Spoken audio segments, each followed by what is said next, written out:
How you doing? This is Peter at the Shalom Peace, and I'm going to share with you just some of my personal life, some good stories, because, you know, there's so many things that are difficult right now, but I'm just going to show some positive stuff and get on the recording for you. So this last week, my son came to visit me, and one of the most beautiful things you can hear as a parent or as a father, I can only tell you, as a father, one of the most wonderful things you could ever hear is when your son tells you, "I know you love me." That was an incredible moment for me. He didn't know it, but my whole life froze, and I recorded the moment in my mind forever. So anyway, so I can play it over and over. All right. So anyway, so I have some family-oriented jokes this week for Torah comedy. This is the first joke is about Adam, and when Adam was on the earth, you know, he was first man, and so he owned everything. There wasn't anything he didn't own. The whole world, everything, all the minerals and resources, everything was his, right? And he had no mother-in-law. But all right, so there you go. That's the first joke. Second joke, why does the fifth commandment have a blessing of long life? Well, basically, you know, honor your father and mother, that you may live long upon the land which the Lord thy God giveth thee, right?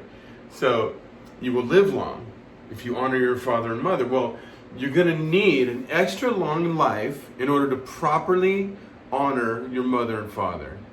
So you're going to live a long time spending time honoring your parents. Get it? Okay, there you go. All right, the next one is, that was funny. That was a joke, by the way.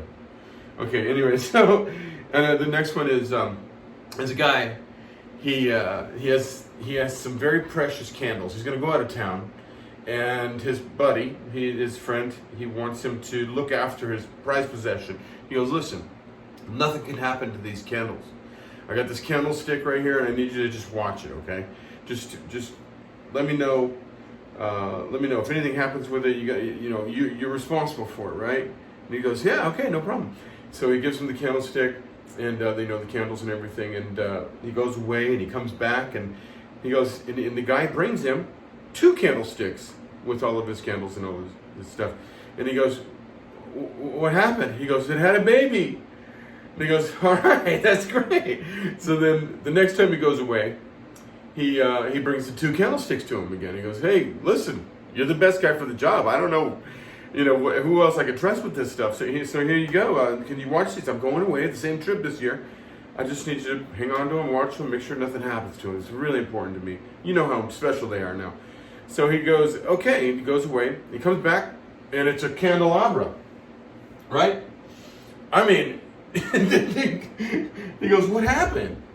He goes, "It had babies." So, it improved. So he goes, "Wow, this is incredible. Okay, well, man, shalom, thank you very much." And comes back the next year, and he brings the candelabra and everything he owns. He brings everything he owns, and he gives it to the guy. He goes, "Listen, I'm going to go away. So why don't you watch my stuff for me? And I'm sure everything will be fine because you're great with this thing, right?" So he goes away and comes back, and he asks the guy, he says, "So how's everything?" He goes, "Everything's gone." He goes, "What do you mean?" He goes, "Well, everything's gone." He goes, "Come on, who are you kidding?" He goes, "No." He goes, "What happened?" He goes, "They died." He goes, "What do you mean they died? You got to be joshing me here. What's going on?" He goes, "Well, my friend, if the candles can have babies, they can die." But hey, okay. So that's all I got for that. We'll come back with some other ones soon. I just hope you have some joy in your life. Shalom. Hope your family's treating you right, and treat your family right, and your community, and Baruch Hashem. Amen.